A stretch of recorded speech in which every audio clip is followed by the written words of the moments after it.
Having a good plan can guide you in setting up the course page for an effective online facilitation process. In this video, I will walk you through the process of preparing an online facilitation plan that will guide you to seamlessly set up the course page. Let's see how you can do this. Now, the success of online learning or online facilitation largely depends on how well you plan your class before you get to the course page to implement your planning. And that is why I'm introducing the online facilitation plan that can guide you to prepare your learning resources and activities well ahead of time before you get to the course page. So when you get to the course page, you are implementing what you have planned for the class. It's just similar, or I can liken it to the normal lesson notes, okay, that you prepare before you do your physical classroom. The same thing is applicable in online learning. So you need to plan your delivery process. At the National Open University of Nigeria, this is what we use. And for your institution, you can adopt any framework.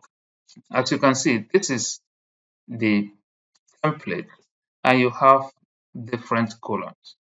One thing you should note is that you have two different sections or two main sections, synchronous section and asynchronous section, meaning that whatever you want to implement will fall under these two sections.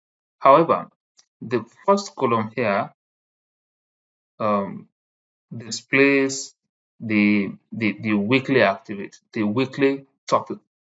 Okay, so what topic do you want to cover with your student this week? You put it here.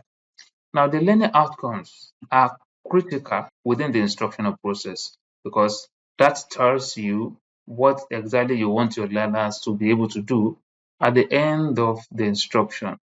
And for instance, on this sample, I say, I want my learners to be able to explain the concept of multimedia. Okay. I also want them to justify the need for multimedia. And lastly, I want them to develop an instructional video. Now, you can see in all these learning outcomes, I use measurable terms. I don't say I want my students to be able to understand or I want my students to be able to do. These are not measurable terms. You use measurable terms so that you know exactly what you want your learners to be able to do. And you'll be able to measure those things at the end of the instruction. This is what you do with your with this particular column. Well, you put your learning outcomes there. I can drop a video for you on how you set your learning outcomes using measurable terms. Now, the second column or the third column here has to do with the resources. What are those resources? Those resources are the tools and the facilities that will allow your learners to be able to achieve these learning outcomes. Do you have instructional videos? Do you have text? Do you have course materials? You put them here. Now, we now go get to these two main sections. Now, the synchronous section contains activities that you are going to do real time. Synchronous means real time. Synchronous session means everybody is doing the same thing at the same time. You are real time with your learners. That is the normal Zoom meeting or the video conferencing meetings that you do or audio conferencing meeting. They are real time. And under this synchronous section, you have the learning activities. What are your learners going to be doing? Okay, what would they be doing during the synchronous session? Would they interact with colleagues and the facilitator? Would they watch you describing or demonstrating a particular activity? Then you should be able to do the specify here. Then what will you be doing during the synchronous session? Okay. For instance, I say I will demonstrate hands-on activities because I'm putting this one here because I want my students to be able to produce an instructional video.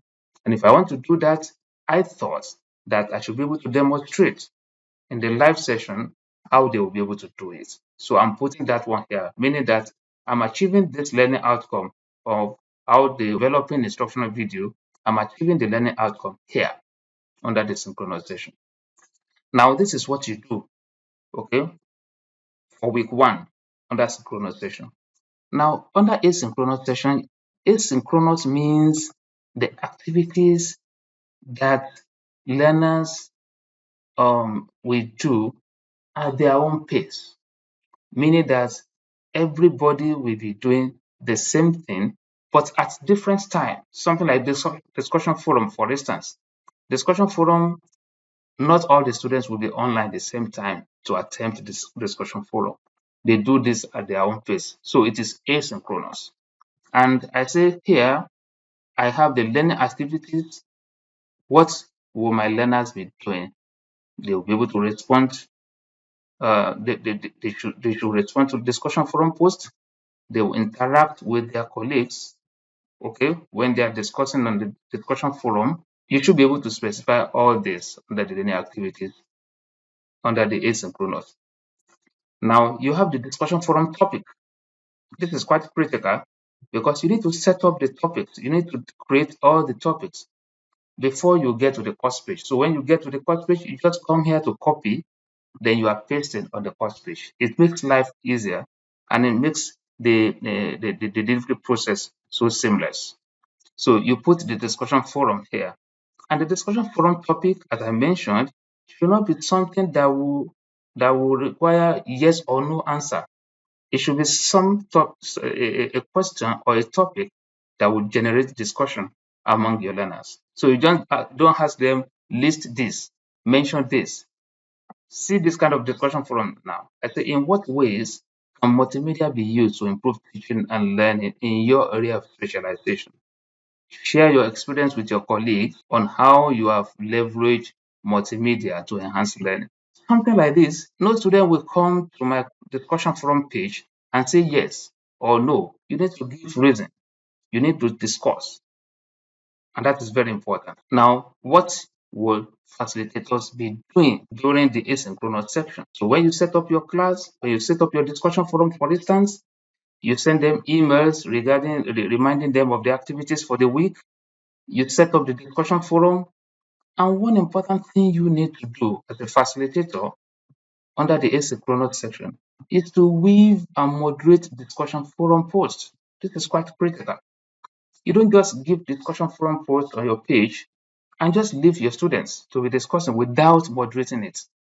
You need to go there at interval, see the thread of discussion, then you contribute as well. You moderate the discussion. You post, you respond to their posts as well as they are responding to other people's posts. This is how you moderate your discussion forum. And that is how you set up your facilitation plan. You have what I've done here is to set up what I will do in a week on this particular framework. So you can repeat for week 2, week 3, week 4, week 5, up to the number of weeks you want to use for your online facilitation. When you have been able to do this before facilitation begins, what you will be doing during facilitation will just to go to your course page and you are implementing what you have planned here. So you are just coming here to copy and you are pasting on the course page. For instance, your learning outcomes, you can copy your learning outcomes and you put it under announcements so that your learners will know that this week, these are the things we are trying to achieve. And when you have your course resources here, I've earlier mentioned how you can add activities and resources. This one will guide you that you will need to add an instructional video, that you will need a course material which will be in text format. So you need to know what you have planned here and know what you are going to pick on the course page. This kind of framework makes online facilitation seamless and you will be able to engage your learners in meaningful activities. Thank you very much for watching. I will see you in the next class.